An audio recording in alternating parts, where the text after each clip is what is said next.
ठीक है।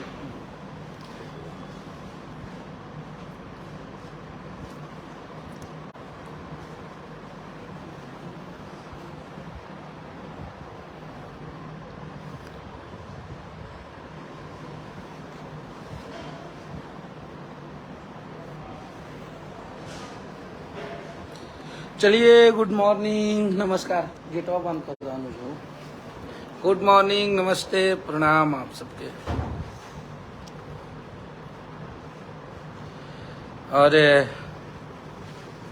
अभी हमनी के गोरखपुर में बनी जा, और भैया अभी लाइव आई लनी आप लोग के जो भी देखत रहा सबके तो देखे के मिलल ही हुई। जौन कि हमनी के टीम पर आरोप लागत रहा कि हमनी के पैसा चुरा ले बनी जाए, तो हमनी के फंसा दिले बनी जाए। जो भी भाई बहुत लोग मजा लेते रहा। हमनी के तूरे वाला जौन प्लान रहा आप सबके भैया लाइव आके बतेबे कैनी है। खैर वो सब तो आप सब देख ही ले कब्जा, लेकिन हमनी के अपना भोजपुरी खातिर अपना लोग जिसे कि आप लोग प्यार करी ले जा, हमनी के मानी ले जा आप लोग, ये खातिर हमनी के लाइव ही आइल बानी हम। क्योंकि भोजपुरी भाषा के ऐसा इंसान जरा से मान के चली कि भोजपुरी के ईजा से लेके हमनी के जीरो से लेके भोजपुरी के ओइजा तक जे हिंदी तक पहुँचौलस, जे इतना मेहनत करत है, ओकरा टीम के ओकरा के आप लोग 5 करोड़ रुपया ले लेलन, साइन कर दिलन। ओकरा टीम के सब कोई हमनी के बोलता लोग, हमको नहीं तो मतलब ईजा से आदमी इतना परेशान हो गई रहा ट्रोल होके। आज तक आप लोग अगर हमको बोलते थे कि गाना चुरा लिया, विवाद करवाता है, वो सब चीजों को मैं मैनेज कर लेता था। इसलिए कि चलिए आप लोग प्यारे लोग हैं और आप लोग जो भी बोलते थे, लेकिन हई वाला जो आलचन रहा ना कि ये पैसा चुरा लेनी जाता, अपना फायदा खातिर फंसवा दिए हमनी के फंसवा देंगे। तो भाई ऐसा कोनो चीज ना रहा जो कि आप सबके भैया समझैनी है, बतैनी भी है। तो एजा हमनी का भी समय नहीं है कि एक दूसरा के नीचा दिखावल जाओ, एक दूसरा के गलत दिखावल जाओ। हमनी के एजा एगो भोजपुरी के सुपरस्टार खातिर, भोजपुरी के सबसे बड़का सुपरस्टार के बचावे खातिर आवाज उठावे के बा। आए दिन में कोनो भोजपुरी कलाकार के संगे ऐसा मत होके, आए दिन में कोनो भोजपुरी लोग के साथ ऐसा मत होके, वो इतना परेशान होके। तो एकरा में हमनी सब लोग के हमनी के मिल के आवाज उठावे के बा। हमनी के आज एक भोजपुरी कलाकार आपके सामने इतना परेशान है, और आज तक भोजपुरी इंडस्ट्री के दुर्भाग्य देखिए कि एक लोगों ने नहीं बोला कि भैया मैं आपके साथ हूँ, खेसारी जी आपके साथ गलत हुआ है। क्योंकि यही भोजपुरी फैमिली है और इसी भोजपुरी परिवार के संगे हमनी के काम करत नहीं जाए हैं, यही भोजपुरी इंडस्ट्री में काम करत नहीं जाए, और सब लोग काम करता है। ये समय है घूमत रहेला, और कब केकरा पर आई केहू नहीं खेजाना। कहे से कि सब कोई काम करता, सब कोई साइन करता, सब कोई एग्रीमेंट करता, कब के फंस जाई। तो आज अगर हमनी में एकता ना रही, हमनी में कॉन्फिडेंस ना रही, तो हमनी के एक दूसरा के ही नीचे दिखावे में लागल बनी जाए कि खेसारी लाल यादव इस स्थिति में फंसे तो उनके लोगों को बोल दो, उन्हें तोड़ दो, उन्हें कमजोर कर दो, उन्हें ट्रोल कर दो। तो ये चीज के हमनी के मैनेज करे के बा, और अपना भोजपुरी की एक वैसा सुपरस्टार खातिर लड़ाई लड़े के बा कि आवे वाला समय में और हमनी के कोनो भाई और हमनी के कोनो कलाकार ये चीज में ना फंसस। हमनी के लड़े के बा अपना हक खातिर, अपना भोजपुरी भाषा खातिर। तो आज भैया लाइव बनी है, और हमरा यह लग रहा बहुत सारा लोग बोलत ताने कि तारा लोग से बात नहीं की करत। आज अगर हम लोग जिस परिस्थिति में ऐसा लगता है कि अगर हम लोग के साथ भैया नहीं होते और हम लोग उनके साथ नहीं होते तो बहुत स्थितियां खराब थी। और बात हमनी के संगे के रहे के ना रहे विश्वास के बात रहे। और ये आप लोग के भी पता बा कि हमनी जो भोजपुरी भाषा से और जो क्षेत्र से हमनी के आइल से वो या हमनी के इमोशनल आदमी है जाए। हम लोग इमोशन में बहते हैं, अपने भावना में बह के किसी पे भरोसा करते हैं और साइन करते हैं। वो हम हो चाहे आप हो चाहे कोई भी हो, हमें शुरू से ही ये नहीं सिखाया गया है, उस संस्कार में हम नहीं पले बड़े हैं कि हमें किसी के साथ गद्दारी करना है, हम किसी का पैर खींचे, हम किसी के पीठ में छुरा मार देना ही। हमें शुरू से ही यही संस्कार मिला है कि जिसके साथ रहो ईमानदारी से रहो, ईमानदारी से काम करो। हाँ, हमें मेहनत करने आता है, हम लोग मेहनत करते हैं और मेहनत करने आता है। आज आप सबके बीच में बहुत सारा लोग भी यही चीज के इंतजार करेलन। बहुत एगो बड़का म्यूजिक डायरेक्टर बाड़े, अब का कहीं उनकर तो हमारा नजर में बड़ी इज्जत रहे।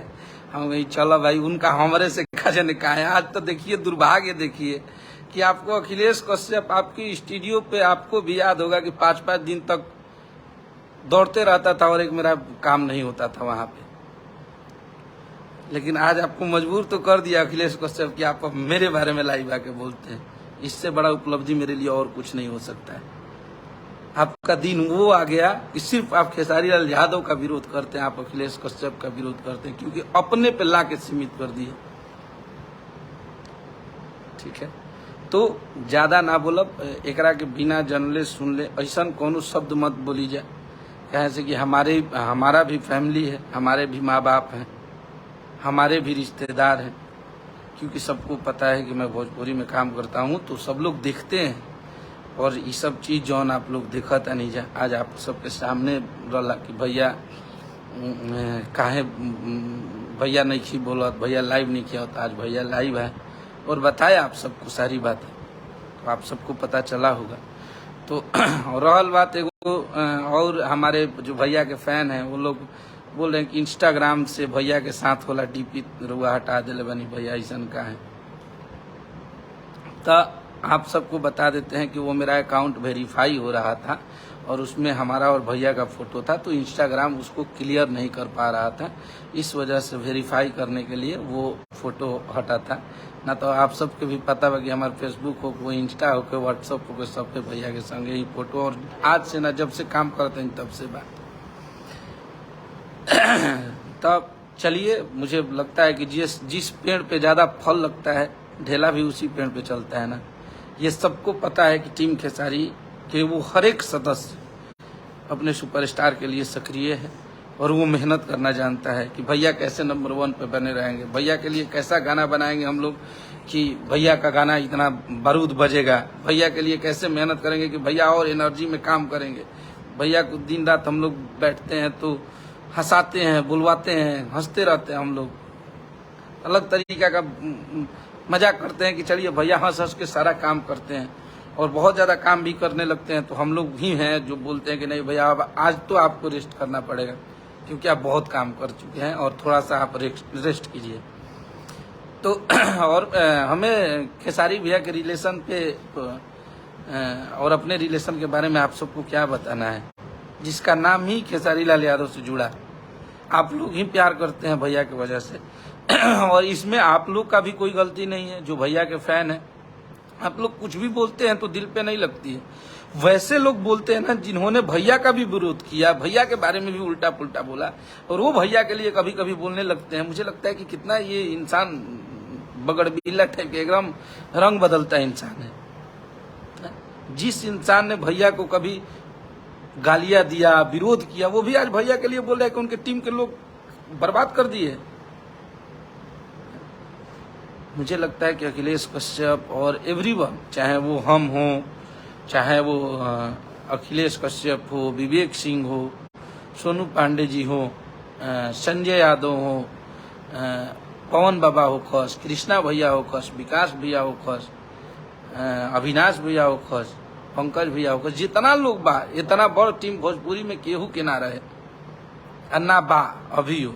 तो सबसे पहला टारगेट ये कल गई कि इनका के पहले ही कमजोर कहाँ से हुए, तो इनका लोग पहले टूटल। कहे से कि आप सबके पता बा भैया पर कोनो भी कष्ट होला, केहू कुछ बोल देला, चाहे कोनो परेशानी होकेला, तो सबसे पहले छाती अखिलेश कश्यप के काढ़ होला भैया, पहले हेजा ले भीड़ो ओकरा बाद होने जाइए।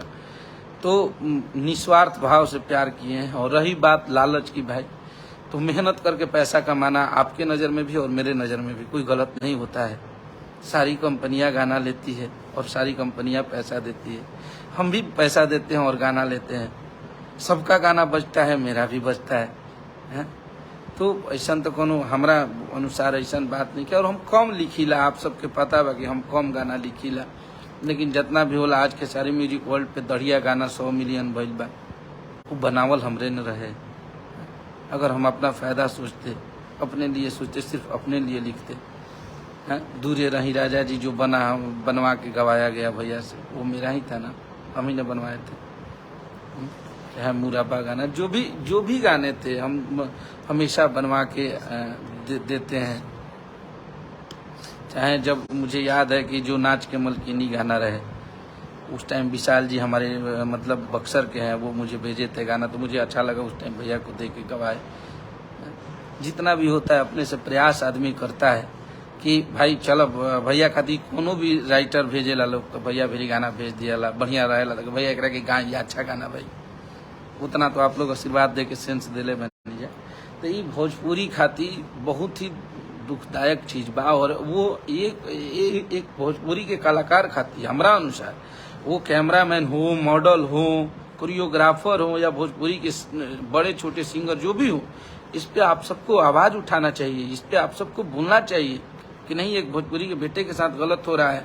आप सबको मिल के आवाज उठाना चाहिए, ताकि हमारे घर में दूसरा कोई फिर से ना फंसे, फिर से उसकी स्थितियां ये ना हो।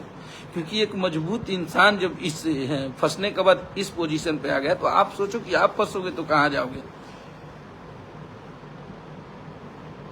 तो प्लीज आप लोग कभी भी केहू के कुछ भी बोले से पहले एक बार जरूर सोचिए। और जो भी हमारे खेसारी भैया के फैन हैं, जो प्यार करने वाले हैं, वो मैं जानता हूं कि आप लोग डाई हार्ट फैन हैं।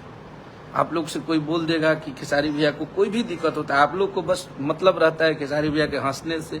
भैया हंस रहे हैं, खुश हैं, तो आप लोग भी खुश हैं। भैया दुखी, तो आप लोग भी दुखी होते हैं। मुझे आप सब पे घमंड होता है, आप सब पे गर्व होता है कि आप लोग इतना प्यार करते हैं उनको, आप लोग इतना मानते हैं। तो ऐसा केहू के ना बोले के चाहे जेकरा तकलीफ लागो, जेकरा कष्ट होके। आप सबके पता बा कि हमनी के अभी वो दुख के दौर से गुजर रहा बानी जा, जहाँ सिर्फ हमनी के बस अपन प्लान करके इससे कैसे निकले के बाद आदमी प्रयास करता हूँ, और ओकरा में आप लोग एगो अलग बखेड़ा खड़ा कर देनी जाए। वो भी आदमी जो कि आज तक कभी खेसारी भैया के लिए नहीं बोला, वो इंसान, और आज अचानक इतना हमदर्द हो गया। वाह, मानना पड़ेगा आप सबको। तो जो भी है, आप सब प्यार कीजिए, आप सब मोहब्बत दीजिए। और मुझे इन सब चीज़ों पे ज़्यादा नहीं बोलना है कि कौन क्या है। आप भी सही हैं, आपको भी बोलना है, आपको भी जो बोला होगा वो आपको बताया होगा तो आप बोल रहे हैं। तो ऐसा चीज़ नहीं के बोले कि केहू के तकलीफ लागे, केहू के आलचन काहे से कि आप सबको पता बा कि 5-10 लाख तो अखिलेश कश्यप के केहू ईमान, 5-10 का अगर 5 करोड़ केहू दे दी तो अखिलेश कश्यप की ईमान ना बेचा सकेला। अखिलेश कश्यप वहाँ से आया हुआ इंसान है। अगर 2 रुपया है तो भैया कहीं दिन से कमाए हैं, और आज यहाँ तक पहुँचे हैं तो भैया, और अगर नीचे भी जाएंगे तो भैया के वजह से ही जाएंगे। जीना भी उनके लिए है, मरना भी उनके लिए है। डंके की चोट पे प्यार करते हैं, डंके के चोट पे रहते हैं। इस चीज़ को मुझे आप सबको बताने की ज़रूरत नहीं है। आप सबको पता है कि अखिलेश कश्यप भैया को प्यार करता है, मानता है। इस पर मवा ही तवा के समझाओ अखिलेश भैया वो करा के भगवान समझावता रहा, हमनी के समझावे के बाद ईश्वर ऊपर ले जिसको समझा देंगे वो समझ जाता है, और आप सबको दिखने लगता है। महादेव समझा दिले बड़े, और आज जो स्थिति में फ्रस्ट्रेशन में वो बोलत अड़े, आप सबके पता ही बा। देखत रहे के बा कि कब खेसारी लाल यादव का बोलन तो अपन टीका टिप्पणी करे के बा। जेकरा भी काम ना रहेला तो का करी, ये न करी। जिसके पास काम नहीं रहता है वो यही करेगा। ठीक भाई, इंटरटेन बेचारा करत है तो का दिक्कत बा। इंटरटेनर नहीं लागता तो हंसता, तो जे अपन परिवार ना बचा पौलस तू दूसरा के सलाह देते तो का कहल जाए। चलिए आप लोग प्यार दीजिए, आप लोग मोहब्बत दीजिए। अभी हमनी के माल के मोबाइल है, इतना विवाद चलता, सब कुछ चलता, तब वो गाना के आप लोग से नहीं प्यार देता नहीं जाए। डबल खिड़की के देता नहीं जाए। एगो अपराधी सिनेमा के गाना रिलीज भइल बा TF से, वो गाना के भी बहुत प्यार देता नहीं जाए। पीले पिला दे हिला दे कमरिया के देता नहीं जाए। तो आप सब बस प्यार दीजिए, मोहब्बत कीजिए, और मिलते हैं आप सबसे फिर। हर हर महादेव, जय माता दी।